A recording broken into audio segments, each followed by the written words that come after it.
আসিফের কথা শুনে হো হো করে কিছু সময় হাসলো আদনান।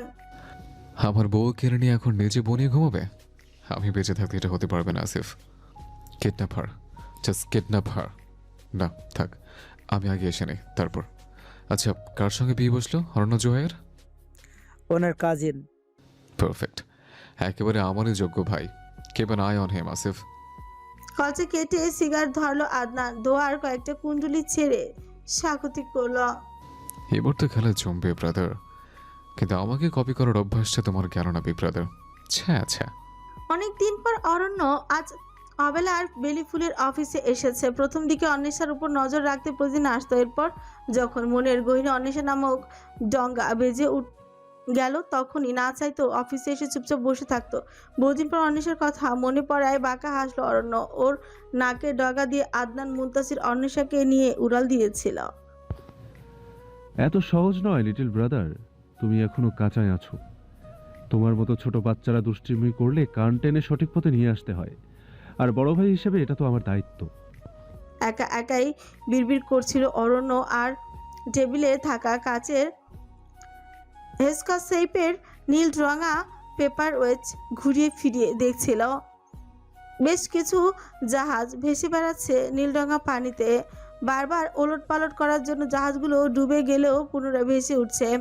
তাছাড়া বেশ কিছু কাজও পড়ে আছে। বাচ্চাদের জন্য বেশ কিছু সরঞ্জাম কিনতে হবে। চেক বইটা বের করে সাইন করার সময় দরজার ওপাশে শোনা গেল সাপোর্ট স্টাফ দুলাল মিয়ার বিনীত গলা। অনুমতি চাইছে সে কেবিনের ভেতরে আসার।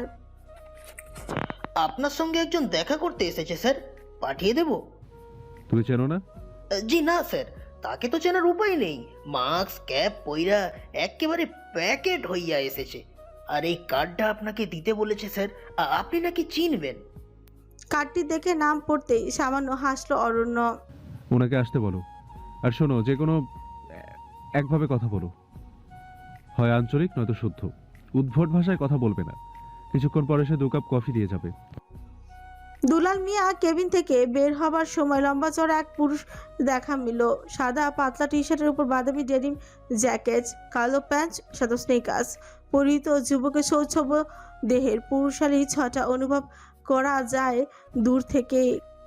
কালো রেবনের আড়ালে চোখ জোড়া ঢাকা, তখনও গলায় ঝুলছে সিলভার রঙের একটা গিটারের লকেট সমেত চেন। হাতে ধরা আইফোনের স্পেশাল এডিশনের ফোনটাও যেন যুবকের মতোই সুন্দর। ক্যাবিনের ভেতরে আসতে মাস্ক এবং ক্যাপ খুলে ফেলে ততক্ষণে সে খোঁচা খোঁচা মুখ ভর্তি দাড়িতে তাকে লাগছে আরও সুদর্শন। ভিন্ন ম্যাগাজিনের পাতায় তথাকথিত রকস্টারের যেরকম সৌম্য সুদর্শন পুরুষের চেহারা যে কারো মানুষ পরে ভেসে ওঠে, তাকে ঠিক সেরকমই অবশ্য আদতেও সে একজন রকস্টার। অরণ্য জোহাইয়ের? ইয়েস। চেয়ার ছেড়ে উঠে দাঁড়িয়েছে অরণ্য। চিনতে পেরেছেন আমায়? রকস্টার তুর্য রায়হান চৌধুরী, শত তরুণীর ঘুম হরণকারী, যার এক একটা গানে সব তোলপাড় হয়। গোটা শহরের অলিগলিতে যার হাজার হাজার বিলবোর্ড চোখে পড়ে, তাকে না চেনার প্রশ্নই আসে না। Nice to meet you rockstar, have a seat. অরণ্যর করা প্রশংসায় সামান্য হাসলো তুর্য। নিষ্প্রাণ সেই হাসিতে চোখ অব্দি পৌঁছায় না তার। তরু কেমন আছে? আমার তরু ভালো নেই, একটুও ভালো নেই। আমার তরু হাসে না, কথা বলে না, আমার সঙ্গে মারামারি করে না। সে উইল ওভারকাম দ্য ট্রমা। আপনিও যদি ভেঙে পড়েন তাহলে তো চলবে না। অপরাধীকে তাদের প্রাপ্য শাস্তিটা বুঝিয়ে দিতে হবে। আদনান মুনতাসিরকে আমি নিজ হাতে খুন করব, আর সেদিন বেশি দূরে নেই। You have my full support. All thanks to you Aranya জোহাইয়ের। আপনার সাহায্য ছাড়া আমি আমার তরুকে কোনোদিন ফিরে পেতাম না। সারা জীবন ওকে আগলে রাখতে চেয়েছিলাম আমি।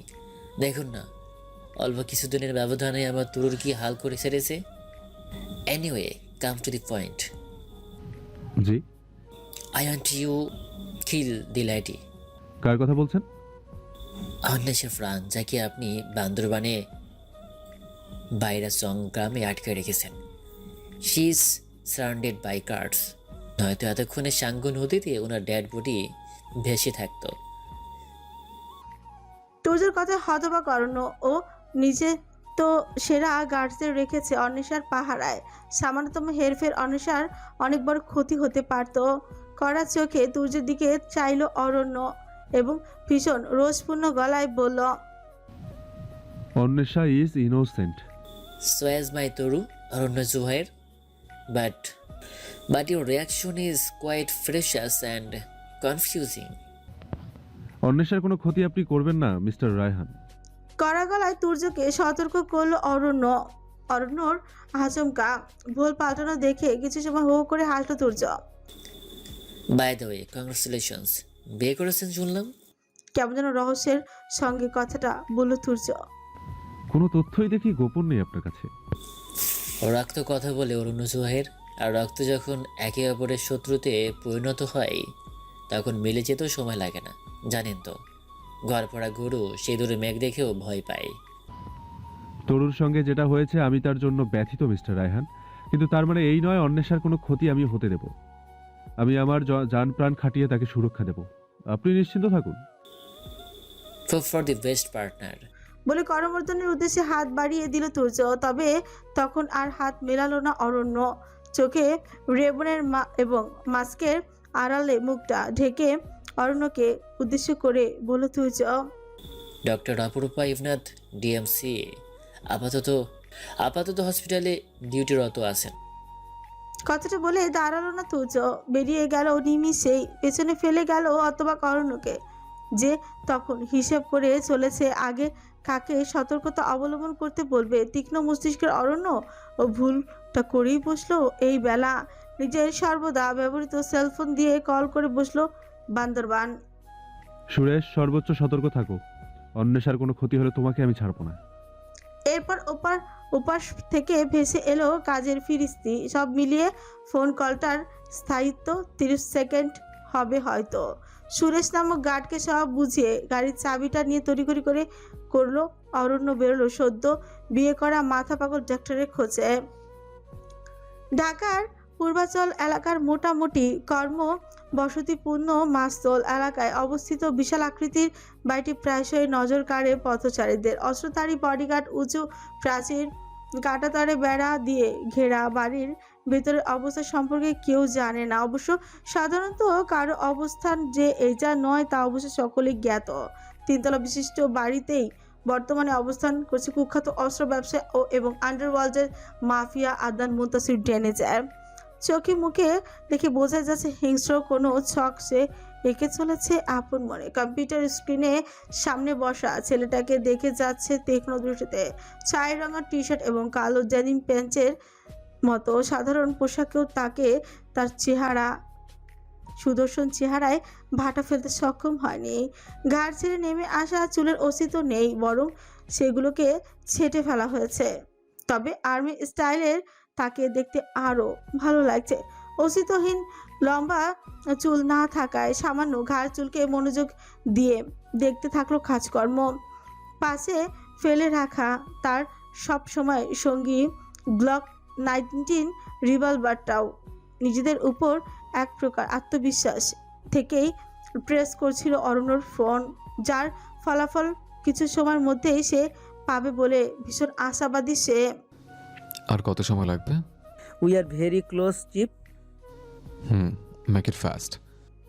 একটা সিগারেট ধরিয়ে পাশে দাঁড়ানো আসিফকে দিকে তাকে ইশারা করে কিছু একটা বলল আদনান। উনি তুর্য রায়হান, বাংলাদেশের জনপ্রিয় রকস্টার। সে আমার বউ নিয়ে টানাটানি করে কেন? কে চায় ওর? টাকা চাইলে দিয়ে দাও।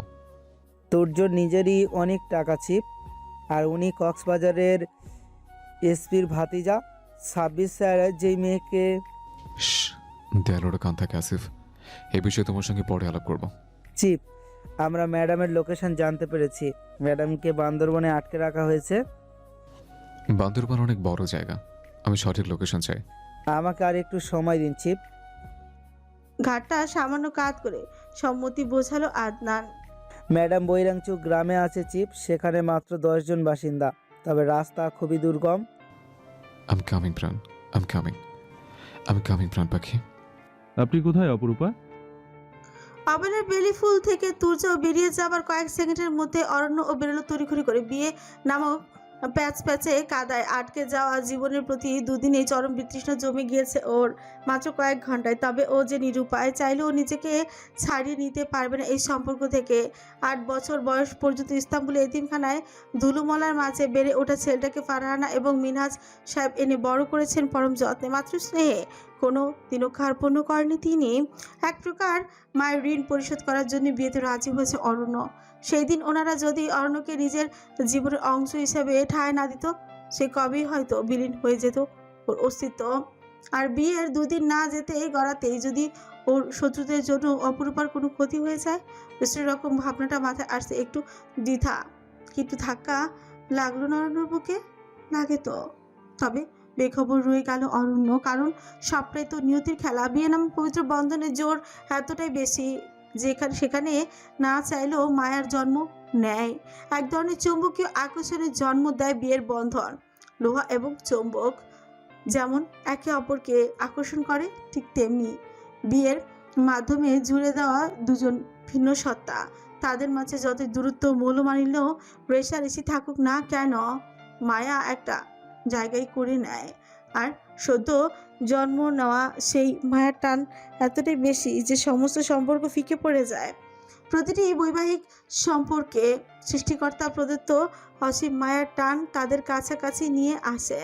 সেই জন্যই তো চৌকুশ মস্তিষ্কের পিছু জানিন অরণ্যর কপালেও দেখা যায় চিন্তার ভাঁজ। সেলফোনে কানে চেপে গাড়ি ড্রাইভ করছে, মাঝে কল করে অপরূপাকে, জিজ্ঞেস করে সে কোথায়। তবে টেনশনের অরণ্য হয়তো ভুলে বসেছিল এই মেয়ে সেই মেয়ে নয়, এ হচ্ছে অপরূপা। আপনি কে? ওপাশ থেকে ভেসে এলো রিনরিনে মিষ্টি কিন্তু কড়া স্বরের প্রতি উত্তর। কোথায় আপনি? পাল্টা প্রশ্ন অরণ্যর। আমি কোথায় আপনাকে কেন বলবো? কে আপনি? কাজ না থাকলে রাস্তায় থালা হাতে বসুন, যত সব ফালতু লোকজন। আমি অরণ্য। রাগ এবং ক্ষোভ একটা লম্বা শ্বাসের মাধ্যমে ছেড়ে ফেললো অরণ্য। উত্তর করলো। এই মেয়ের গালির পরিমাণ বেড়ে যাবার আগে নিজের পরিচয় জানালো ও। কি সমস্যা আপনার? দেখুন, আমি এভাবে ফোনে রোগী দেখি না। সরকারি হাসপাতালে 20 টাকা দিয়ে টিকিট কেটে ডাক্তারের পরামর্শ নিতেও আপনাদের সমস্যা। আমি অরণ্য। গতদিন কেটে কেটে সমুদ্র বানিয়ে যার ঘাড়ে ওঠার জন্য 3 বার কবুল পড়লেন। এখন কি আমায় চিনতে পেরেছেন মিসেস অপরূপা অরণ্য জুহায়ের? প্লিজ চিনে আমাকে ধন্য করুন। আর আপনি কোথায় আছেন এটাও জানান। It's urgent. ও আচ্ছা, জনাব পিশাচ, অফিসে গিয়েছেন, ঘন্টা না পেরোতেই ফোন করে আমায় চাইছেন কেন? আর শুনুন, আমি আপনাকে বিয়ে করতে চাইনি। একদম উল্টোপাল্টা গল্প ফাঁদবেন না আমার নামে। হ্যাঁ, যে না আমার চেহারা তার নাম আবার পেয়ারা। আর সেই পেয়ারাকে বিয়ের জন্য নাকি আমি মরে যাচ্ছি। দমে যাবার মেয়ে তো অপরূপাও নয়। শুনুন মাথা পাগল ডক্টর, আপনার সঙ্গে আমার কথা বলার কোনো ইচ্ছে নেই। জলদি আপনার লোকেশন শেয়ার করুন আমার সঙ্গে, রাইট নাও। কড়া স্বরে আদেশ করে কল কাটলো অরণ্য। জীবন নামই বেদনা। এই কোন পাগলে পাল্লায় পড়েছে ও? কালো রঙের ল্যান্ড ক্রুজারটা ছুটে চললো মেডিকেল কলেজের দিকে।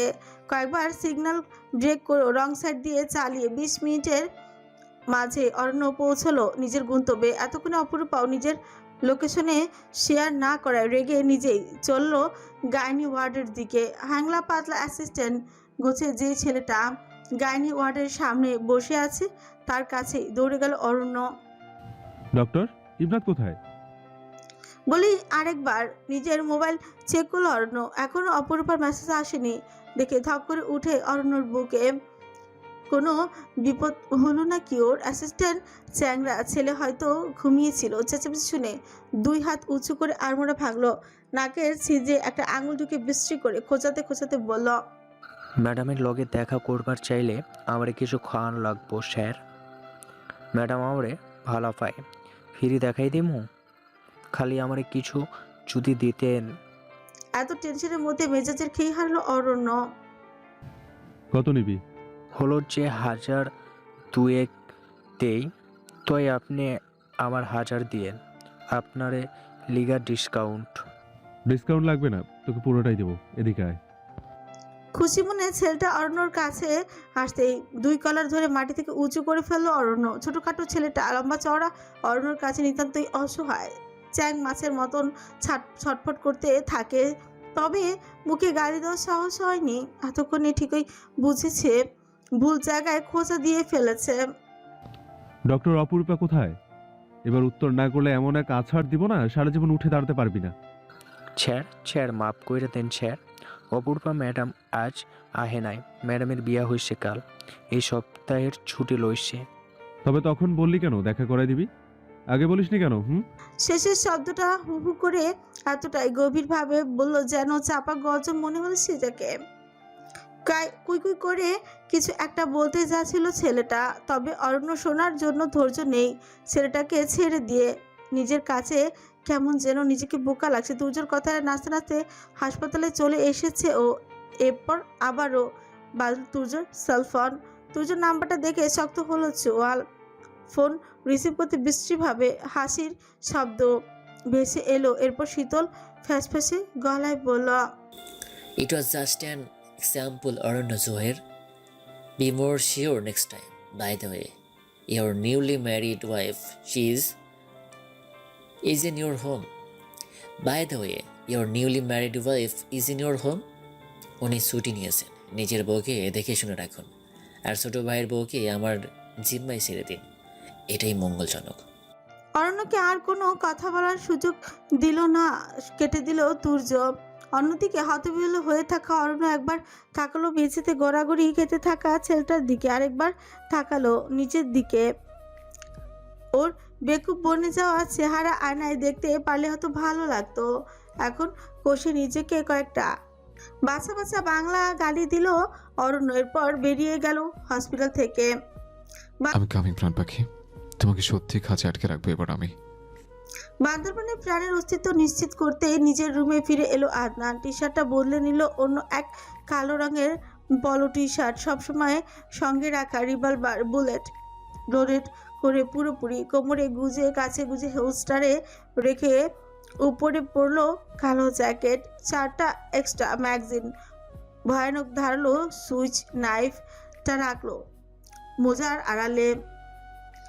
আরও একটা রিভলভার যেটা দিয়ে লক্ষ্যভেদ করার জন্য রয়েছে লাল রেজার রোশনি। এই রিভলভারটা গুজলো আরেক মোজায়। ইস, ঘাট থেকে ছেড়ে নেমে যাওয়া চুলগুলো কেটে ফেলা একটু মন খারাপ হলো ওর। আসন্ন অন্তরঙ্গতার কথা ভেবে বাঁকা হাসল। প্রাণ পাখি, you can't handle my roughness today. তৈরি হয়ে বেরোতেই দেখা মিলল আসিফের সঙ্গে। ভীষণ চিন্তিত লাগছে ওকে। এদিক ও সেদিক বারবার পায়চারি করে দমাতে চাইছে নিজের মানসিক দ্বন্দ্ব। আসিফ, চিফ, অরণ্য জুহাইরের ওখানে অসংখ্য গার্ড রয়েছে। আপনি একা যাবেন না, আমিও আসি আপনার সঙ্গে। No, I can manage. আপনি ম্যাডামকে পেলেই আমি ফিরে আসবো চিফ, আপনাদের বিরক্ত করব না। আমতা আমতা করে কথাটি বললেই ফেলল আসিফ। তুমি বলতে চাইছো আমার রোমান্সে বাধা দিবে না? আমি এত রোমান্টিক? জি চিফ, ম্যাডামকে আমি চোখে হারান। তবে আমাকে একাই যেতে দাও আসিফ, এদিকটা সামনে রেখো। And I want sure of a life. হিসেব নিকেশ মিটিয়ে নিতে হবে। দিনের মধ্যভাগে উত্তপ্ত সূর্যালোক ভেদ করে রাজধানী ঢাকার পূর্বাঞ্চল থেকে উড়ে যাওয়া কালো হেলিকপ্টারের দিকে জনসাধারণের তেমন কোনো মনোযোগ দেবার সময় নেই। এমন কত শত হেলিকপ্টার ঢাকার আকাশে প্রতিদিনই উঠছে নামছে। যান্ত্রিক পাখার ক্রমবর্ধমান ঘূর্ণনে বিকট আওয়ারে সাময়িক শব্দ দূষণ ব্যতীত তেমন কোনো পরিবর্তনও দেখা গেল না। তবে হেলিকপ্টারের ভেতর বসা শক্ত জলের আর্মি কাঠ চুলের আপাত দৃষ্টিতে শান্ত মনে হলো ভয়ঙ্কর হিংস্রতা নিজের মধ্যে ধারণ করা সুদর্শন আদনান মুনতাসির ড্যানিজকে দেখলে হয়তো এক নজর দেখত।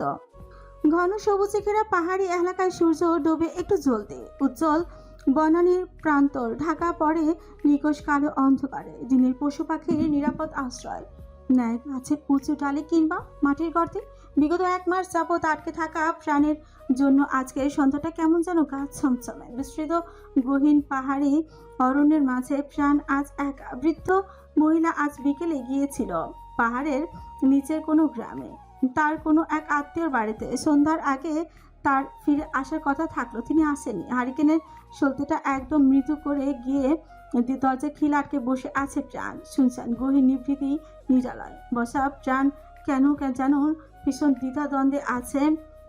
আশেপাশে রাত জাগা পাখিদেরও সারা শব্দ নেই, না আছে তাদের ডানা ঝাপটানোর শব্দ। আতঙ্কিত লাগছে কেন? ডাকাত দলের কথাও শুনেছে বুড়ি চাচির কাছে। ভয়ে শিউরে উঠে প্রাণ। কি করবি? দিশেহারা হয়ে শেষমেশ নিভিয়ে দিল মৃদু আঁচে জ্বলতে থাকা হারিকেনটা। আলো উৎস দেখেও ওর অস্তিত্ব ফাঁস হতে পারে নিমিষেই। তার চেয়ে অন্ধকারে বসে থাকবে ও। ঠিক কত সময় নিজের খেয়ালে মুখ ছিল প্রাণ নিজেও জানে না। আজ ওর অপহত হবার 31তম দিন। আদনান নিল না আজও। কিসের মাফি আছে যদি নিজের বউকে সুরক্ষা দিতে না পারে? খালি কচি একটা শুধু প্রাণের সঙ্গে যত ডায়লগ বাজে। ইঁদুর কোথাকার! বিড়বিড় করে বলল প্রাণ। নিখোঁজ অন্ধকারের মাঝে আপন ভাবনায় ডুবে থাকা প্রাণের বুকটা হঠাৎ থক করে উঠল আচমকাই। কুটির আশেপাশে হতে বাড়ি বুচের জুতার আওয়াজ পাওয়া যাচ্ছে। নিঃশ্বাস বন্ধ করে বাস কুটিরের বেড়ায় কান পাতল প্রাণ। চাঁদের আলোয় স্পষ্ট দেখতে পেল অস্ত্রধারী কালো পোশাক পরিধেয় কয়েকজন লোক দাঁড়িয়ে আছে। তাদের মধ্যে একজন বারবার কুটিরের দিকে আর চোখে দেখছে। নারী সত্তায় অন্তরে নিজেকে নিয়ে ভীতি কাজ করে। অপরিচিত সেই পুরুষদের দেখে প্রকট হলো প্রচণ্ডভাবে। পাতলা নীল রঙের ঝুম শাড়িটার আঁচল মুখ গুজল প্রাণ। আজ তবে ওর শেষ দিন। শেষমেশ কি তবে নিজের সমসম হারাতে হবে ওর? আত্মহত্যা করবে প্রাণ তবে আজই। হারিকেনটা নিজের কাছে নিয়ে এলো অন্ধকার হাসে। এমনও হতে পারে আদনানের লোক। তার মানে কি আদনান এসেছে ওর জন্য? কোনো সম্ভাবনাকে নজর আন্দাজ করতে পারে না প্রাণ। বাস কুটিরের বেড়ায় কান পেতে শোনার চেষ্টা করতে থাকে লোকগুলোর কথোপকথন। অরণ্য স্যার আমাদের ছাড়বে না মোহিত। ওই মেয়েটার ক্ষতি করার কথা চিন্তাও করিস না। আরে মামা, ক্ষতি করব কেন? মালটা একেবারে খাসা। একটু চেখে দেখব না শুধু? ওই দিন ধৈরা খালি দেখতেছি। লোকগুলোর মুখে অন্য নাম শুনে এবং লোকগুলোর ওকে ঘিরে করা নোংরা পরিকল্পনায় ঘৃণায় গুলিয়ে উঠে প্রাণের শরীরে। তার মানে ওকে কিডন্যাপ করে আদনানের কাছ থেকে দূরে সরিয়ে রাখার জন্য দায়ী অরণ্য। এই লোকগুলোকে পাঠিয়েছে সেই প্রাণের ক্ষতি করার জন্য। সেই লোক এতটা পাষাণ, কিন্তু পালানোর শেষ চেষ্টা করবে প্রাণ। প্রয়োজনে পাহাড় থেকে খাদে লাফিয়ে পড়বে। হারিকেনটা একবার ঝাঁকিয়ে দেখলো প্রাণ। পর্যাপ্ত কেরোসিন নেই, অর্থাৎ অন্য পন্থা অবলম্বন করে কুটির থেকে বের হতে হবে। আবারও কুটিরের বেড়ায় চোখ রাখলো প্রাণ। মনে মনে প্রার্থনা করতে থাকে পরম করুণাময় নিকট। ভয়ে বাইরে ঠান্ডায় কোথাও ভুলে গিয়েছে প্রাণ। তিত্তির করে কাঁপছে পুরুষ। শ্বাসরুদ্ধকর এক পরিস্থিতি পড়েছে ও। বিন্দুমাত্র শব্দ বা নড়াচড়া না করে কুটিরের বেড়ায় ফাঁক দিয়ে দেখলো উজ্জ্বল চাঁদের আলোয় কুটিরের আশপাশটা পরিষ্কার দেখা যাচ্ছে। সুতরাং এখন যদি প্রাণ কুটির ছেড়ে বেরোয় তবে ধরা পড়ে যাবে সহজেই।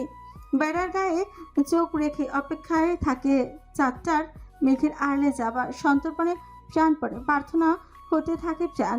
গোটা অঞ্চলটা কেমন যেন গুমুট হয়ে আছে। লোকগুলো তখন নিজেদের মধ্যে ফিসফিস করে কিছু একটা আলোচনা করে যাচ্ছে। তাদের মধ্যে তেমন কোনো তাড়াহুড়ো দেখা যাচ্ছে না। এক নজরে এক নাগারে দোয়া পড়তে থাকা প্রাণের প্রতি সদয় হতে আকাশে জমাট বাঁধা শুরু করলো কালো মেঘ। পাহাড়ে বাতাসের তীব্রভাবে ধাক্কা লেগে সৃষ্টি হয় অদ্ভুত ছনছন আওয়াজ। ঝড়ের গতি যত বাড়তে থাকে বাতাসের শব্দ পাল্লা দিয়ে বাড়ে। চাঁদের আলোয় উজ্জ্বল আলোকিত বন প্রান্ত ঢাকা পড়লো কালো মেঘের আস্তরণে। একটু আগেও কুটিরের বেড়া দিয়ে সবাইকে স্পষ্ট দেখতে পাচ্ছিল প্রাণ। এখন সব অন্ধকার তুলিয়েছে। ছুটে ঠুক গিলে প্রাণ। বারবার শুকিয়ে আসছে গলা। হাতের তালু ঘামে ভিজে জবজবে হয়ে উঠেছে। শাড়িটা ভালো মতো গায়ে পেঁচিয়ে ধীরে ধীরে কুটিরের দরজা খুলে বের হলো ও। সামনে বাঁশ দিয়ে বানানো 4টে সিঁড়ি পার হয়ে অন্ধকারে গা ঢাকা দিয়ে যদি কোনোভাবে কুটিরের পেছনে চলে যেতে পারলেই হলো। হারিয়ে যাবে প্রাণ চিরতরে গহীন অরণ্যের মাঝে। এত অশান্তি, ছলচাতুরি, রেষারেষি। ওকে নিয়ে কোন রকমের শ্বাস আটকে ধীরে ধীরে কদম ফেলে শেষ সিঁড়িটায় পা রাখলো প্রাণ। ঠিক তখনই প্রকৃতিও বুঝি বেমানি করলো। সঙ্গে তীব্র গর্জন করে মেঘেদের সংঘর্ষে হতেই বিদ্যুৎ চমকে উঠলো। ব্যাস, লোকগুলোর নজর তীরের মতো ওর দিকে নিশানা করে ফেললো কয়েক মুহূর্তে। দেখছেন শালি আমাগরে কথা হই না ফেলছে ভাই। ওরে খাওয়ানোর পর মাইরে ফেলন লাগবো। চেঁচিয়ে সবাইকে সতর্ক করলো মুহিত নামের লোকটা। নিজের হাতে ধরে রাখা ভারী রাইফেল উঁচিয়ে ধরল সে। ওই মাল খারা তোরে খাইছে আজ। আমাগর উপর দিয়া জাউনের টেরই মারক। হ্যাঁ, তোরে তো আজ সারা রাত উল্টে পাল্টাই। অকথ্য গালাগালি শুনে ভয়ে আরো ছিটিয়ে গেল প্রাণ। মূর্তি বনে থাকা শরীরটা নিয়ে দৌড়ে গেল কুটিরের পেছন দিকটায়। উদ্দেশ্য একবার খাদের কিনারে পৌঁছে যেতে পারলে এক লাফ দিয়ে অতল গহ্বরে হারিয়ে যাবে প্রাণ। নিজের জান দিয়ে দিবে, তাও সমসম হারাবে না। প্রাণকে ছুটে পালিয়ে যেতে দেখে মোহিত দৌড়ে এলো। লম্বা চওড়া স্পেশাল ট্রেনিং প্রাপ্ত মোহিত প্রাণকে ধরিয়ে ফেললো কয়েক ধাপে। শাড়ির আঁচলটা হাতের মুঠোয় নিয়ে এক খাঁচকা টান দেওয়ার আগে থপ করে পড়ে গেল মোহিতের নিথর দেহটা। নিকোষ কালো অন্ধকার হলেও কয়েক গজ দূরত্বে তীব্র আলোর ঝলকানি আভায় ঠিকই দেখেছে প্রাণ। হাঁপাতে হাঁপাতে কোনোভাবে অস্ফুটে ডাকলো প্রাণ, আদান। কিন্তু ওপাশ থেকে বাতাসের কম্পন তুলে এলো না কাঙ্ক্ষিত পুরুষের গাঢ় হাসকি স্বর। যেই স্বরে কম্পন ধরে প্রাণের অন্তর। কিছুই এলো না, এমনকি সে এখানে উপস্থিত তার কোনো প্রমাণও পেল না। লোকটা কি তবে আদৌ মরেনি, নাকি সবটা নিছক প্রাণীর কল্পনা? অসার দেহে জংলা ঘাসের মধ্যে চিৎপাত হয়ে পড়ে থাকা মুহিত নামের লোকটার কোনো সারশব্দ না পেয়ে বাকি চারজন এলো হন্তদন্ত হয়ে। প্রত্যেকেই স্পেশালি ট্রেন্ড। সামান্য একটা মেয়েকে এতক্ষণে যে ধরে ফেলার কথা, সেখানে তাদের কোনো সারা শব্দই নেই। এতেই সন্দেহের উদ্রেক হয়। তাছাড়া একটা চাপা ঘর ঘর আওয়াজ শুনেছে। মৃত্যুকে কাছ থেকে প্রতিনিয়ত দেখা লোকগুলোর অনুভূতি শক্তি প্রখর। দূর থেকে টর্চের আলো পড়তেই মাটিতে থাকা দেহটার দিকে পড়তেই প্রাণও দেখল কেউ একজন ঠিক মুখের মধ্যে গুলি করেছে লোকটার। অকথ্য ভাষায় ওদের মধ্যে একজন প্রাণকে গালি দিয়ে আবারও কিছু বলতে যাচ্ছিল। ঠিক তখনই আরও একটা বুলেট ভেদ করলো লোকটার মুখে এবং তীব্র গতির সে বুলেট ধাক্কায় মাথার খুলি ছিন্ন ভিন্ন হলো। ভয়ঙ্কর আর্তনাদ করে মাটিতে লুচিয়ে পড়লো ঘাস জমিতে হলদেটে। ততক্ষণে আরেকজন এসে ধরে ফেলতে চায় প্রাণকে, তবে সে সুযোগ প্রাণ কোনোভাবেই তাকে দিবে না। কাছে পিঠে কোথাও আদান আছে বুঝে দৌড়ে পালালো ও। অন্ধকারে হারিয়ে গেল গহীন জঙ্গলে। নিজের মনেই হিসেব নিকেশ চালালো ও। লোক দুটোর মুখের মধ্যে গুলি করার একমাত্র কারণ ওদের প্রাণকে নিয়ে করা কটূক্তি। তাছাড়া এতটা সাইকো গিরি ব্রেড ইঁদুর মুন্তাসির ডেনিস ব্যতীত আর কারো দ্বারা সম্ভবই নয়। পরপর দুটো বুলেটের আঘাতে ওদেরই দলের একজনের এভাবে মারা যেতে যেতে দেখে সতর্ক হলো ওরাও। পিছে পিছ ছেঁকিয়ে রাইফেল উঁচিয়ে তিনজন গার্ড চারিদিকে নজর রেখে চললো প্রাণের খোঁজে। কিছুটা পথ এসেও যখন কোনো হদিস পেল না, প্রাণের চিরচির করে উঠলো ওদের মধ্যে একজন। ওস্তাদ, মাইয়াটা কই গেল? বস যদি জিগায়, আমরা তো তার লগে খারাপ কিছু করিনি। একবার খান হাতে পায় খালি। করসরে ওদের লিডার বাকি দুজনকে থামিয়ে দিল। অরণ্য স্যার তাকে বিশ্বাস করে যখন পাঠিয়েছে, মেয়েটার ক্ষতি সে হতে দিবে না। মায়া মানুষ দেখলে জিবি লক করে কেন তোদের? শোন, ম্যাডামের কিছু বল বিনা। মুই তো আর সুজনকে বা কারা মেরেছে আমরা জানি না। এমনও তো হতে পারে ম্যাডামকে মারতে এসেছে ওরা, কারণ আজ অরণ্য স্যার আমাদের কড়া নজরদারি করতে বলেছে। মাথা নাড়িয়ে সহমত প্রকাশ করে লোকগুলো। এখন কি করবো ওস্তাদ? আমরা তিনজন আলাদা হয়ে ম্যাডামকে খুঁজবো। জি ওস্তাদ। পেলে ভালো, না পেলে আমরা নিজেরা সেফ জোনে চলে যাব। মাথা ঝাঁকিয়ে সায় জানিয়ে তিনজনই তিন দিকে গিয়ে তীক্ষ্ণ দৃষ্টিতে পর্যবেক্ষণ করতে থাকে গোপন শত্রুর। অতি মন্থর গতিতে তাদের ভারী রাইফেলের বাট কাঁধে ঠেকিয়ে এগিয়ে চলল ক্রমেই ঘন হতে থাকা পাহাড়ি জঙ্গলে। তবে ঘন ঘন বজ্রপাতের বন প্রান্তর কেঁপে উঠল। বর্ষণের দেখা মেলেনি তখনও। অনেক খোঁজাখুঁজির পরে কাউকে না পেয়ে ক্লান্ত হয়ে কিছু সময়ের জন্য গাছে আড়লে ওদের মধ্যে একজন রাইফেল ঠেস দিয়ে দাঁড়ালো, রাখলো উরুর সঙ্গে। একটা সিগারেট ধরাতে চাইলো সে। সামান্য ঝুঁকে লাইটারে আগুনকে বাতাসে নিভে যাবার হাত থেকে বাঁচাতে দুহাতে আড়াল করলো সিগারেটটা। এরই মধ্যে কোথা থেকে যেন সরু রশি এসে পেঁচিয়ে ধরলো লোকটার কণ্ঠহার এবং কোনো দিক থেকে এসে যেন গলায় ঢুকেই গেল তীব্র ধারালো সুইচ নাইফ। একেবারে এফর ওফর করে নিশ্চিত করে দিয়েছে মৃত্যু। অতি নির্মমতার সঙ্গে মাত্র কয়েক সেকেন্ডে চিকন রশিটা গলায় পেঁচানো সহ গাছের আড়ালে পড়ে রইল লোকটা। ফিনকি দিয়ে বেরনো রক্তে মাখামাখি হাঁটু সমান উচ্চতায় ফার্ন জাতীয় ঘাসের মাঝেই বিদ্যুৎ ঝলকানির আলোয় দীর্ঘদেহী ছায়াটা সরে গেলেও নজরে এলো না বাকি দুজনের। গহীন জঙ্গলের কোনো অজানায় ছুটে চলছে প্রাণ, কিংবা কোন দিকে থেকে এসেছে তারও হদিস পেল না, শুধু প্রাণপণে ছুটতেই থাকলো। এক পর্যায়ে যখন দম নিতে পারল না তখনই এসে থামলো প্রাণ। জঙ্গল এখানে অনেকটাই ঘন, তাছাড়া কাটা ঝোপ পেরিয়ে আসার সময় বেশ কয়েক জায়গায় শাড়ি ছিঁড়েছে ওর, কোনো এর কাছে কেটেওছে অনেকটা। কোন সুখে আজ শাড়ি পরেছিল ও, ব্লাউজটা কাটার টানটানিতে পিঠের কাজটা ছিঁড়ে গিয়েছে অনেকখানি। হাতটা ঘুরিয়ে একটু ঢেকে নিল প্রাণ। ইস, পাতলা কাপড়ের অনেক দিনের পুরনো ব্লাউজ ছিঁড়ে গিয়েছে একেবারে। আঁচলটা গায়ে জড়িয়ে একটা বড় গাছের আড়লে চুপ করে বসে রইল প্রাণ। অন্ধকার না কাটলেও ফিরতে পারবে না, আর আদনান যদি এসেই থাকে তার দেখাও পাবে না। এতদিনে গর্ত থেকে বেরোনোর সময় হলো ইঁদুরটার। তোমার মাথার চুল একটাও থাকবে না আদু। অকারণে চাপা খিলখিল করে হাসল প্রাণ। শুধুমাত্র আদনানের অস্তিত্ব ওর আশেপাশে আছে বলেই এখন আর ভয় লাগছে না, বরং ঘন জঙ্গল নিয়ে একটু দুষ্টু চিন্তারা ভর করেছে মাথায়। ইস, আমারই যদি এত প্রেম পায় তোমার কি অবস্থা হবে আদনান? আপন মনে লাজুক গলায় বিড়বিড় করছিল প্রাণ। তার তখনই অনুভব করলো ভারী জুতোর গট গট আওয়াজ তুলে কেউ একজন ওর পিঠের সঙ্গে এসে দিয়ে ধরেছে রাইফেলের নজেল। সমস্ত পরিকল্পনা স্বামী নিয়ে প্রেম প্রীতি হাওয়ায় উবে গেল পেজা তুলোর মতন। আবারও হৃৎক্রিয়া আটকে যাবার মতো ভয়টা ফিরে এলো। ভাবছিলি পালায় বাঁচবি, এক চুল নড়বি তো এখানেই খতম করবো তোরে আজ। আপনাদের কে পাঠিয়েছে?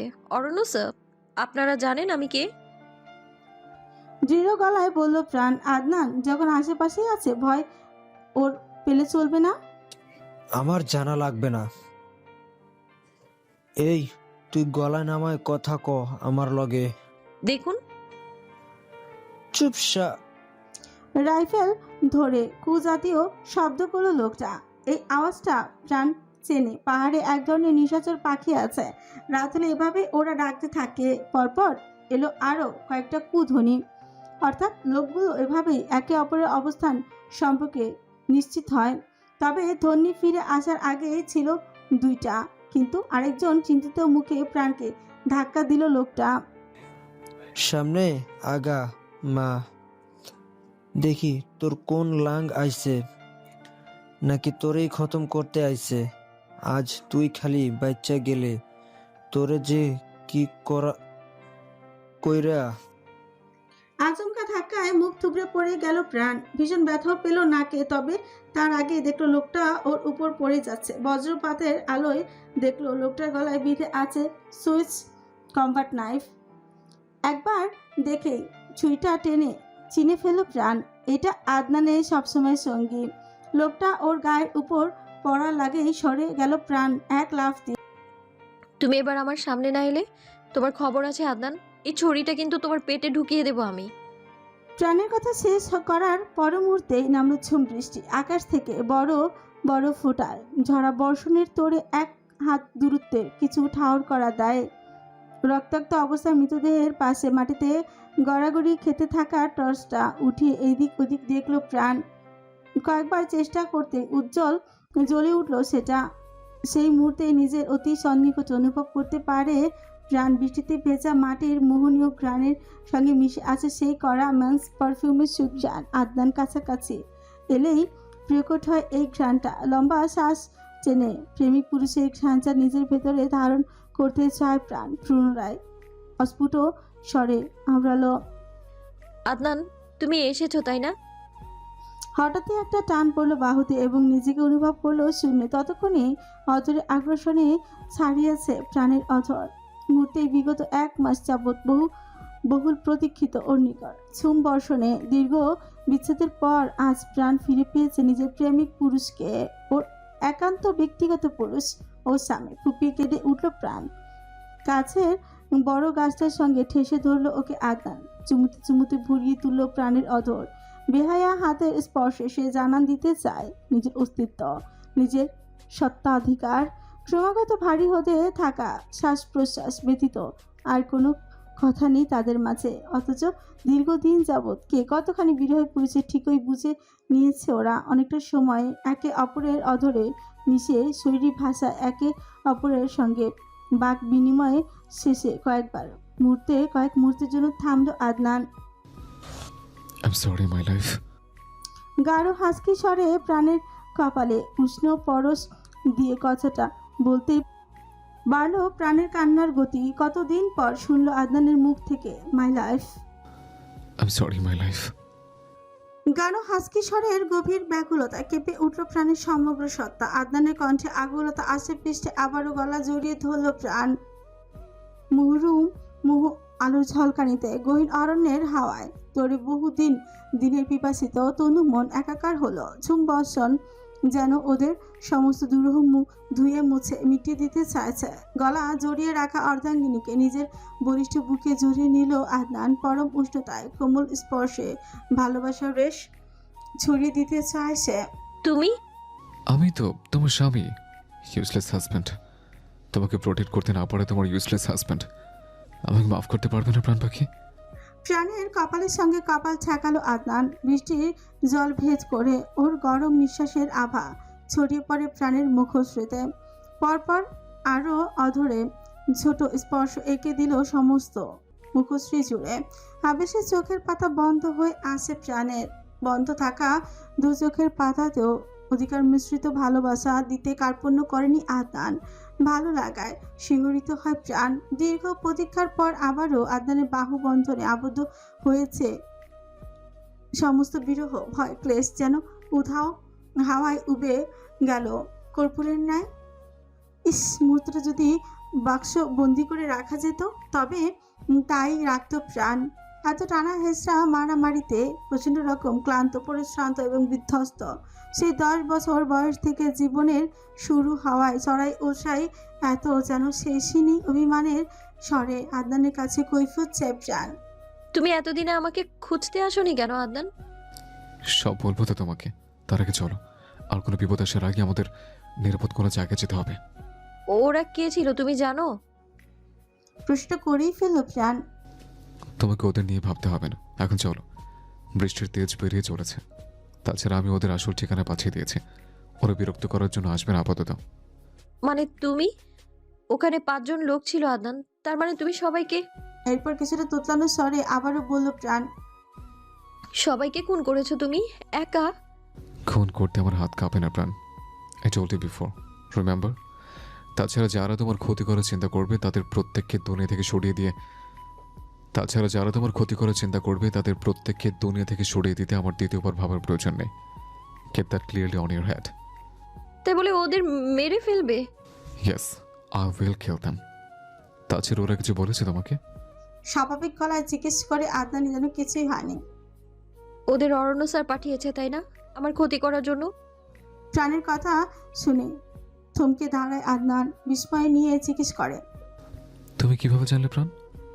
ওরা বিগত 1 মাস যাবৎ আমাকে আটকে রাখা কুটিরের আশেপাশে থাকে, যেন আমাকে কেউ উদ্ধার করতে এলে তাকে মেরে ফেলতে পারে। আজ ওদের আমাকে নিয়ে ভয়ানক পরিকল্পনা ছিল। তুমি যদি সঠিক সময় না আসতে। আমি বেঁচে থাকতে কেউ তোমার ক্ষতি করতে পারবে না প্রাণ। কখনো নিজের জীবন দেওয়ার কথা চিন্তাও করবে না। গম্ভীর স্বরে প্রাণকে নিজের আরো কাছাকাছি এনে স্বাগতিক করে আদনান। আমি পাহাড় থেকে ঝাঁপিয়ে নিজের জীবন দিয়ে দিতাম, তবুও ওদের হাতে নিজেকে কখনো তুলে দিতাম না আদনান। আমি পুরোটাই তোমার। তুমি ব্যতীত কেউ আমায় স্পর্শ করবে সেটা আমি কখনোই হতে দেব না, কখনো না। পরম নির্ভরতার আভাস পেয়েই হোক কিংবা পাহাড়ি বর্ষণে হিম শীতল জলে আদনানের বুকের সঙ্গে মিশে থাকা প্রাণের পলকা শরীরটা কিছুটা কেঁপে উঠল। পায়ের পাতলা জুম শাড়িটা তো সেই কখন ভিজে ছুপছুপে দাঁতে দাঁত ছকছক করে বাড়ি খেল। চলো, নাকি এখানেই থাকবে? কোথায় যাব? সামনে কিছুটা এগোলে একটা কুটির আছে, আপাতত সেখানে যাই। You need warm. তুমি কিভাবে জানলে? জানতে হয় প্রাণ পাখি, নয়তো তোমাকে খুঁজে পেতাম কিভাবে বলো? মাথা নেয় সম্মতি জানালো প্রাণ। অন্ধকার ভেদ করে হলদেটে টর্চের আলোয় দুটো ছায়ামূর্তি এগিয়ে চলেছে। আদনানের 5 আঙ্গুলের ভাঁজে শক্তপোক্তভাবে চেপে রেখেছে প্রাণের হাতটা। দীর্ঘদিন পর প্রেয়সীর ভিজে শরীরে মিষ্টি সুবাসে মোহিত আদনান আচমকাই প্রাণকে তুলে নিল পাঁজা করে, তারপর উপভোগ করে উঠে আদনানের ভিতরের বুকের ভেতরটা কতটা হালকা হয়ে গিয়েছে শরীরটা, গায়ের রক্ত ফুটতে থাকে ওর জন্য প্রাণকে আটকে রেখেছে, খেতেও দেয়নি হয়তো ঠিক মতন। চোখের নিচে লেপ্টে থাকা কালি, ভেঙে যাওয়া চোয়ালের আড়ালে ঢাকা পড়েছে মিষ্টির চেহারাটা। কোটরাগত হাওয়া চোখটাই বলে দেয় বিগত দিনগুলো প্রাণের কষ্টরত মুহূর্তের হিসেব। তবে বুঝতে দিল না প্রাণকে কিছুই। হুট করে কোলে তুলে নিতে হকচকায় ও জিজ্ঞাসাসূচক দৃষ্টিতে তাকায় আদনানের দিকে। আমার কাছাকাছি থাকো, ইচ্ছে তো করে বুক পাঁজর আটকে রাখি, পারি না বলেই তো আমার বউনিয়ে টানাটানি করে। তবে এবার থেকে রাখবো, তোমাকে ছুতে আসে প্রত্যেককে আমার লাশ মারিয়ে তোমার কাছে যেতে হবে প্রাণ। কপালে অধরে পরশ দিয়ে আরেকটু বুকের কাছে নিয়ে এলো প্রাণকে। আদনানের মুখ মিশ্রিত মরণের কথায় চেপে ধরল ওর মুখ। এসব কথা এখন থাক, আমি আর নিতে পারছি না। সেখানেও একটা আলতো পরশ দিতে ভুলো না আদনান। তবে কি শুনতে চাও? কিছু না। বলে আদনানের চুল টেনে দিতে উদ্যত হলো প্রাণ, তবে ঘাড় ছেড়ে নেমে আসা লম্বা চুলের অস্তিত্ব পেল না। কেটে ফেলেছে প্রাণ পাখি, ওগুলো বড্ড জ্বালা ছিল আমায়। শর্ট হেয়ারেও তোমায় হ্যান্ডসাম লাগছে জনাব স্বামী। খিলখিল করে হেসে ফেলল প্রাণ। প্রশান্তিতে ভার হয় আদনানের বক্ষপিঞ্জর। কিছু সময় পূর্বে হিংস্রতার সমস্ত সীমা পেরিয়ে গোটা 5 জলজন্ত মানুষকে নৃশংসভাবে খুন করা আদনান মুনতাসিরের পাঁজর হাসে ভালোবাসার মানুষের খিলখিল হাসির শব্দে। লম্বা ঘাসের জমি পেরিয়ে আদনান ওকে কোথায় যেন নিয়ে যাচ্ছে, বুঝতে পারে না প্রাণ। সন্দিহান গলায় জিজ্ঞেস করে, উদ্ভ্রান্তের মতো কোথায় চলে Adnan Muntasir Danish? A secret place to make you warm. টর্চের আলোয় আদনানের চোখের তারায় ফুটে ওঠা আদিম বাসনার থিকি থিকি আগুন জ্বলতে দেখলো শুকনো ঢোক গিলে। লজ্জায় মাথা নোয়ানো ও মুখটাও লুকিয়ে নিল আদনানের প্রশস্ত বুকে। অসভ্যতা একটু কমিয়ে করতে পারো না তুমি? অসভ্যতা কখন করলাম? থমকে দাঁড়ালো আদনান, গলায় অবিশ্বাসের সুর। অতঃপর প্রাণকে ঝট করে নামিয়ে দিল কোল থেকে। নামিয়ে দিলে কেন? অভিমানে গাল ফুলে ঠোঁট উল্টালো প্রাণ, যেন কোনো ছোট বাচ্চাকে কোলে না নেওয়ার জন্য অভিমান করেছে। কোমরে হাত দিয়ে দাঁড়ায় প্রাণ। আমার নামে মিথ্যা অপবাদ দিলে কেন? আরে আজব লোক তো, কি মিথ্যা অপবাদ দিলাম? তোমার সঙ্গে আমি অসভ্যতা করি, এটা কি মিথ্যা অপবাদ না? আমি একজন ভীষণ সভ্য পুরুষ। তোমার অসভ্যতার নমুনা বলে শেষ করা যাবে? Give me a solid example. এত ঝগড়ুটে কেন তুমি? বিদেশিরা এত ঝগড়ুটে হয়, তোমাকে না দেখলে তো জানতামই না। It makes two. কয়েক সেকেন্ডে আমার নামে দুটো মিথ্যা অপবাদ দিলে প্রাণ পাখি। কিস করার সময় তোমার হাত দুটো যে পরিমাণ অসভ্যতা করে, আবার নিজেকে বলে সভ্য পুরুষ। হ্যাঁ, অস্ফুট স্বরে কথাটা বলেই থামলো প্রাণ। তবে আদনান ঠিকই শুনলো, আর শুনলো বলেই কাঁধের ব্যাগ হাতে ধরা টর্চ সমস্ত ফেলে ধরলো প্রাণকে। মুহূর্তেই লন্ডভন্ড হলো পাতলা শরীরের আঁচল, যেন এই মুহূর্তটার অপেক্ষাতে ছিল এতক্ষণ ধরে সে। আমি ভীষণ অসভ্য প্রাণ পাখি, ভীষণ। চলো দেখাই আর কতটা অসভ্য হয়েছে তুমি হিনা। তোমার অনুপস্থিতির প্রতিটা মুহূর্ত আমি কতটা তর্পেছি, কতটা অন্তর্দহনে জ্বলেছে। শুধু শ্বাস চললেই বেঁচে থাকা নয়, আমার প্রাণ ছাড়া আমি যে প্রাণহীন। গভীর আবেশে বহুল আকাঙ্ক্ষিত মানুষটার গভীরতম প্রেমে স্পর্শে সংযমের বাঁধ ভাঙল তাদের। খানিক বিরতি নিয়ে আবারও নামলো বর্ষণ। কিছু সময় পর মাটিতে গড়াগড়ি খেতে থাকা টর্চকে নিভিয়ে দিল আদনান। পাহাড়ি বনভূমিতে বজ্রপাতের শব্দ খেলে গেল প্রান্তর কিংবা আসন্ন বিপদে তোয়াক্কা না করে ভেজা ঘাস জমিতে আদিমতো উন্মোদনায় মেতেছিল দুঃসত্তা, বহুল পিপাসিত শরীরই ভালোবাসায় এক হওয়া মানব মানবীর মিলনের সাক্ষী হয়ে রইল বহু বছর আগে জন্ম নেওয়া অশ্লথ গাছটা, অবহেলায় জন্ম নেয়া আগাছা কিংবা রাত জাগা পাখিরাও। অর্ণ বাসায় ফেরে বেশ রাত করেই। ঘড়ির কাঁটায় প্রায়শই 12টা বাজতে দেখা যায়। ফারহানা বেগম আগে অপেক্ষায় থাকেন ছেলের জন্য। ইদানিং শরীরে কুলোয় না 5 বছর বয়স থেকে কোলে পিঠে করে মানুষ করেছেন তিনি অরণ্যকে। ফারহানার 3 বছরের বাচ্চা ছেলেটা বাথরুমের বালতির পানিতে মারা যাবার পর পাগল প্রায় তিনি। এরপর কত ডাক্তার কবিরাজ দেখালেন, যে যা বলেছে তাই করেছেন, তবুও কনসিভ করতে পারেননি ফারহানা। কিছু মাস পর মিনহাজ তখন ওনাকে নিয়ে ঘুরতে গেলেন ইস্তাম্বুল, সেই সঙ্গে উন্নত চিকিৎসাও হয়ে যাবে। সেখানে রাস্তায় বসে থাকতে দেখেছিল অরণ্যকে। ঠান্ডায় কেঁপে কেঁপে উঠেছে সে। ছুটে গিয়েছেন তিনি বাচ্চাটার কাছে। রাস্তায় পাশে পড়ে থাকা শক্ত পাউরুটি ধুলো ঝেড়ে খাবার চেষ্টায় ছিল সে। শ্যামলা মুখবিরর আরো কালো হয়ে উঠেছে ঠান্ডায়। পায়ে খুব পাতলা রংজলা সোয়েটার। প্রথমে ভাঙা ইংরেজি এবং তুর্কি ভাষায় কথা বলেছিলেন ছেলেটার সঙ্গে। এরপর আস্তে ধীরে কথা এগোতেই দেখলেন বছর পাঁচের ছেলেটাও বাংলা পারে চমৎকার। হাতের তালুতে নোংরা হাত দুটো নিয়ে ঘষে ঘষে উষ্ণতা দিতে দিতে জিজ্ঞেস করেছিলেন, তোমার নাম কি বাবু? অরণ্য জুহায়ের ড্যানিস। ঠান্ডায় কম্পনমান গলা তবুও তেজ ছিল অমলিন। তুমি যাবে আমার সঙ্গে বাংলাদেশে? ছোট ছেলেটা কি বুঝেছিল তিনি তখন না জানলেও এখন অবশ্য জানেন। খোঁজ লাগিয়ে জানলেন অরণ্যর মা ছিলেন বাংলাদেশে, সেই জন্য ছেলেটাও বাংলা শিখেছিল। অবাক চাউনিতে ফারহানা বেগমকে জিজ্ঞেস করেছিল সে, অরণ্য বাংলাদেশে গেলে আমি ভালো থাকবো তাই না? হ্যাঁ, অনেক ভালো থাকবো আমরা সবাই। আমার মাও বলেছে বাংলাদেশে একবার যেতে পারলে নাকি আমাদের আর কোনো বিপদ হবে না। আমি যাব তোমার সঙ্গে। তুমি চেনো আমার মাকে? আমি তোমার মা, তোমাকে নিয়ে যেতে এসেছি। আদরে গলায় কথাটা বলে ফারহানা বেগম জড়িয়ে নিয়েছিলেন বাচ্চাটাকে। মিনহাজ সাহেব নিজের প্রতিপত্তি খাটিয়ে অরণ্যকে দত্তক নিয়েছিলেন তারা। এরপর কাটলো প্রায় 27টা বছর। অথচ ফারহানার এখনো মনে হয় এই তো সেদিনকার ঘটনা। HSC পর্যন্ত বাংলাদেশে পড়াশোনা করে অরণ্য পাড়ি জমিয়েছে লন্ডন। ছেলেটা সব সময় একটা চাপা কষ্ট মাঝে থাকে। বোঝে না ফারহানা ওকে দত্তক আনার কিছুদিনের মাঝেই বুঝে গিয়েছিল অরণ্য ও আসলে ফারহানার আপন কেউ নয়, কিন্তু ফারহানাকে মা বলে ডেকেছে সর্বদা। নিজের নামের সঙ্গে যুক্ত ডেনিস পদবি বাদ দিয়েছে স্কুলে ভর্তির সময়। শাড়ির আঁচলে চোখ মুছছেন ফারহানা। জোর করে বিয়ের পর থেকে অরণ্যকে কষ্টটা কি তিনি বাড়িয়ে দিয়েছেন? ছেলেটা আর কতদিন একা থাকবে? তাছাড়া সে পা বাড়িয়েছে ভুল পথে। শুধুমাত্র পড়াশোনার মাঝে সীমাবদ্ধ ছিল না অরণ্যর লন্ডন যাত্রা। আন্ডারওয়ার্ল্ডের সঙ্গে মিলে সেখানকার মাফিয়া হয়েছে সে। অস্ত্র, মাদক সহ নানা ধরনের অবৈধ চোরা কারবারিতে জড়িয়েছে নিজেকে। বোকা ছেলে।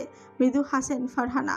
জন্ম ওকে ফারহানা দেননি ঠিকই, কিন্তু বড় তো করেছেন। লন্ডনে পড়তে পাঠিয়ে দিয়ে ওনারা হাত পা ছেড়ে ওঠেননি। মিনাজ সাহেব ছেলের খোঁজ খবর রেখেছেন নিয়মিত। তখনই তিনি আবিষ্কার করেন ছেলের অবনতি। অবশ্য তিনি জানতেন এটাই ভবিতব্য, কারণ এলিসন ডেনিসও ছিলেন একজন মাফিয়া যার হিংস্রতার বলি হয়েছিল ওর মা এলিনা ডেনিস। মিনাজ এবং ফারহানা দুজনেই যে অরণ্য সত্যিটা জানেন কখনোই বুঝতে দেননি। অরণ্য লুকিয়ে রেখেছে খোলসের আড়লে। লন্ডন থেকে ফিরে মিনাজ সাহেবের ব্যবসার দেখাশোনা করেও অরণ্য যেন কোনোরকম সন্দেহ না করেন তারা। ছেলে যেই অপ্রত্যাশিত পেশায় জড়িয়েছে সেখান থেকেই ফেরাতে হলেও তো একটা শক্তপোক্ত খুঁটি প্রয়োজন। আর এই খুঁটি যে অপূর্ব হবে এই বিষয়ে ফারহানা বেগম নিশ্চিত। টেবিলে ছেলের পছন্দের খাবারটা বেড়ে আরেকটা প্লেটের সাহায্যে ঢেকে রাখলেন ফারহানা। আরও একবার তাকালেন ঘড়ির দিকে। 10টা বেজে পার, এখনও ছেলের কোনো হদিস নেই। সিঁড়ি ভেঙে নেমে এলো অপরূপা দোতলা থেকে। হাসপাতাল থেকে এসে গোসল করা ওর অনেক দিনের অভ্যেস। যত রাতই হোক গোসল দিয়ে তারপর ওর শরীর থেকে যেন হাসপাতালের গন্ধটা চায়। ওয়াইন রাঙা চুলগুলোকে খুলে রেখেছে সে। প্রসাধনীবিহীন মুখ, শান্ত মুখায়ব, দিঘির ন্যায় চলচলে চোখ জোড়া, যেন লুকায়িত অমীমাংসিত বহু রহস্য। টি শার্ট স্কার্ট পরনে নিচে নামতে ফারহানা বেগমের সঙ্গে দেখা হলো ওর। ফুপু, তোমার ল্যাদা বাচ্চাটা আসেনি এখনো? আলিশান ডাইনিং রুমে ঝোলানো জাহাজের মাস্তুলের মতো ঘড়িটা এক নজর দেখে নিয়ে জিজ্ঞেস করে অপরূপা। ও এত জলদি ফেরে না। কানটা চটকে লাল করে দিতে পারো না ফুপু? চেয়ার টেনে ডাইনিং টেবিলে বসলো অপরূপা। মিনহাজ সাহেব কোলেস্টেরলের পেশেন্ট। তিনি সন্ধ্যা 7টার মধ্যে রাতের খাবার খেয়ে নেন। অতএব বিশাল ডাইনিং টেবিলে অপরূপা এবং তার ফুপু ব্যতীত আর কেউ নেই। আমি পারি না, এই জন্যই তো তোকে নিয়ে এলাম। তুই কান টানবি কি অন্য কিছু করবি ভেবে দেখ। সেই কথাটা বললেন ফারহানা। আমি কি করব? তোমার ছেলের তো আমাকে দেখলেই যেন জ্বর আসে। টেবিলের চেয়ার টেনে অপরূপার মুখোমুখি বসলেন ফারহানা। একটু দম নিয়ে সাজালেন নিজের কথা। বিয়ের পর শাড়ি পরতে হয় অপরূপা, আমি জানি তোমাদের বিয়েটা আর 5টা স্বাভাবিক বিয়ের মতো হয়নি, তাই বলে তোরা যদি একজন আরেকজনকে সহ্য করতে না পারিস তবে চলবে কিভাবে? তোমার ছেলে জাতের না ফুপু, তাছাড়া তার মনে তো আমি নেই, সেখানে অন্য কারোর বসবাস। মন খারাপ করে উত্তর করে অপরূপা। ওর মায়ের ও সেই একই গীত, দুই ননদ ভাবি মিলে ওর জীবনটা তামা করে দিচ্ছে। মনে যেই থাকুক, তকদির তোর সঙ্গে লেখা ছিল বলেই তুই আজ এখানে। যত দ্রুত তোরা মেনে নিবি ততই মঙ্গল, মনে থাকবে? থাকবে। এখন কি অরণ্য জুহাইর সাহেবের জন্য আমাকে খাবারের প্লেট নিয়ে অপেক্ষা থাকতে হবে? স্ত্রী হবার প্রথম শর্ত রাতে স্বামীর সঙ্গে খাওয়া, সে না এলে তার জন্য অপেক্ষা করা। আজকের জন্য শর্তটা না মানলে হয় না ফুপু? না মানে আজ আমার খিদে পেয়েছে প্রচন্ড রকম। আচ্ছা আয় বস, খেয়ে নে। কাল থেকে অরণ্যকে বলবো একটু জলদি যেন ঘরে ফেরে। প্লেট টেনে নিয়ে নিজ মনে খেতে থাকে অপরূপা। এক বাটি দুধ দিয়ে রান্না করা ওটসের মধ্যে কয়েক রকমের ফলের টুকরো মিশিয়ে নিয়ে খেতে খেতে ফুপুর উদ্দেশ্যে বলে, একটা কথা কি জানো ফুপু, শাড়ি টি শার্ট কখনো ভালোবাসার অন্তরায় হতে পারে না। ভালোবাসার ব্যাপারটাই হয়তো একটু আলাদা রকম। বাহ্যিক সৌন্দর্য দেখে ভালোবাসা হয় না, আর সংসার ভালোবাসা ব্যতীত হয় না। আমি একা যতই চেষ্টা করি না কেন, সংসার অনেকটা সমান্তরালে চলা দুটো রেল লাইনের মতো। দুজনকে একসঙ্গে এগিয়ে যেতে হয় একই গতিপথে। কারোর পিছিয়ে পড়ার সুযোগ নেই, আবার একজনকে ফেলে অন্যজনের এগিয়ে যাবারও সুযোগ নেই। কারণ একজন লাইনচ্যুত হলে গোটা সম্পর্কটাই এলোমেলো হয়ে যায়। আরেকটা কথা কি জানো, দৈহিক সৌন্দর্য একটা সময় শেষ হয়ে যায়, কিন্তু ভালোবাসা, দৈহিক সৌন্দর্য যতটা কমে ভালোবাসা ততটাই বাড়ে। দিন শেষে বিয়ে মানে শুধু সেজে গুজে এক ছাদের নিচে বসবাস করা নয় ফুপু, বরং একে অপরের জীবনের ভাঙা অংশগুলোতে বিশ্বাসের হাত বাড়িয়ে দেওয়া। দায়বদ্ধতা, প্রতিশ্রুতি আর চাওয়া পাওয়ার হিসেব ছাড়া ভালোবাসা এক অনন্য মহাকাব্য। স্বাভাবিকভাবে কথাগুলো বলে বাটির খাবারটা শেষ করে জায়গাটা থেকে প্রস্থান করে অপূর্বা। ফুপুর চোখের আড়াল হতেই চোখ থেকে গড়িয়ে পড়ে কয়েক ফোঁটা জল। অরণ্য যে ওকে কোনোদিনও মেনে নিবে না এতটুকু তো জানে, কারণ অন্নিশা নামের মেয়েটার জন্য সে কি করেছে নিজ চোখেই দেখেছে অপূর্ব। সদ্য বিবাহিত স্বামীর মনে অন্য নারীর অস্তিত্বের কথা চিন্তা করে বুক চিরে কান্না আসে ওর। তবে কি ও ভুল করে ফেলো জীবনসঙ্গী নির্বাচনে? অনাকাঙ্ক্ষিত বিয়ের কারণে কি তবে ভালোবাসাহীন একটা সম্পর্ক বয়ে বেড়াতে হবে আজীবন অপরূপাকে? মেঘেরা পাড়ি জমিয়েছে পাহাড়ের উপরে, বৃষ্টিটাও ধরে এসেছে। নতুন উদিত হওয়া সূর্যি মামার কাছে চিরপরিচিত বাইংরা চং গ্রামের নিঃসঙ্গ বুড়ির বাড়িটা আজ একজোড়া বেহায়া কপতের দখলে। ক্ষণে ক্ষণে বেপরোয়া ছোঁয়া নিজের সঙ্গিনীর উপর দখলদারিতে আধিপত্য বিস্তার করায় ব্যস্ত সে। আর হবেই বা না কেন? দীর্ঘ বিচ্ছেদের পর আবারও মিলিত হয়েছে তারা। তীব্র তাপপ্রবাহের পর যেমন বৃষ্টির প্রতিটি বিন্দু মাটি শুষে নেয়, সেভাবে একে অপরের আলিঙ্গনে আবদ্ধ তারা। শুদ্ধতম ভালোবাসায় মত্ত প্রেমিক যুগলের উন্মাদনার সাক্ষী হলো বান্দরবানের বিশাল বনরাজ্যে। কুটিরের বাইরে ব্যস্তভাবে পায়চারি করছে আদনান। হাতের কালো রঙের সেলফোনটা যেন নেটওয়ার্ক পেয়েই যায়, সেই জন্যই এত তাড়াহুড়ো তার। প্রাণ চেয়ে চেয়ে দেখে স্বামীর ব্যস্ততা। ঘাড় ছেড়ে অনেকটা নেমে যাওয়া বাদামি রঙা চুলগুলো রচিত না থাকায় সাময়িক মন খারাপও ছিল ওর। তবে সকালের মোলায়েম আলোয় আদনানকে দেখতে ভালো লাগছে। কালো টি শার্টের আড়ালে থাকা পেশিফুল শরীরটা ভালো করে দেখতে থাকে প্রাণ। রাতের উত্তপ্ত মুহূর্তের পর আদনান ওকে ফিরিয়ে এনেছিল বুড়ির চাচির কুচিরে। যদিও অন্ধকারে প্রাণ ঠিকই ঠাওর করতে পারেনি, কিন্তু আদনান খুঁজে পেল কিভাবে জিজ্ঞেস করতেই রহস্যময় হাসল সে। গালে হাত দিয়ে কুটিরের বাঁশের কাঠের সাহায্যে বানানো সিঁড়ির প্রথম ধাপে বসে আছে প্রাণ। আজ ওর গায়ে একটা লাল শাড়ি, যদিও শাড়িটার রং জ্বলে গিয়েছে। ভেজা চুলের গোছা ঘাড়ের পাশ দিয়ে এনে ফেলে রেখেছে সামনের দিকে। কোনো রকমের প্রসাধনীবিহীন চেহারাটা আজ কেমন যেন ঝলঝল করছে, অথচ গতদিন অবধি মলিন কুটারগত চোখ শুষ্ক ছোটের প্রাণকে দেখে চেনার উপায় ছিল না। হারিয়ে যাওয়া হাসিটাও ফিরে এসেছে আবারও। গালে হাত দিয়ে বসে আদনানের ব্যস্ততম পায়চারি করা দেখে একটা দুষ্ট বুদ্ধি খেলে গেল প্রাণের মাথায়। ছোট গোল করে গলির বখাটে ছেলেদের মতো শীষ বাজালো। প্রথমে আদনান কর্ণপাত করলো না, অবশ্য বন জঙ্গলে এরকম শীষ বাজানো অসংখ্য পাখি রয়েছে, তবে বারবার একই শব্দ পুনপুন শোনা যাচ্ছে যেন।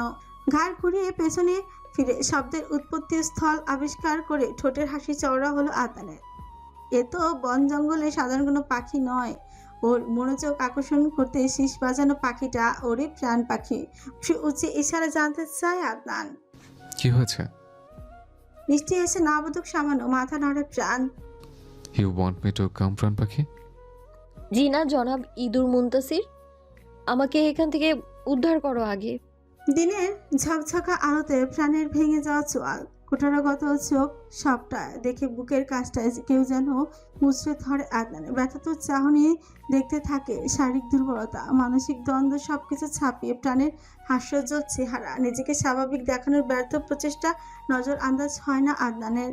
গত রাতে কোলে তোলার সময় টের পেয়েছে কতটা ওজন কমেছে প্রাণের। বিগত 1 মাসে ওর প্রাণকে খাবারে কষ্ট দিয়েছে ও।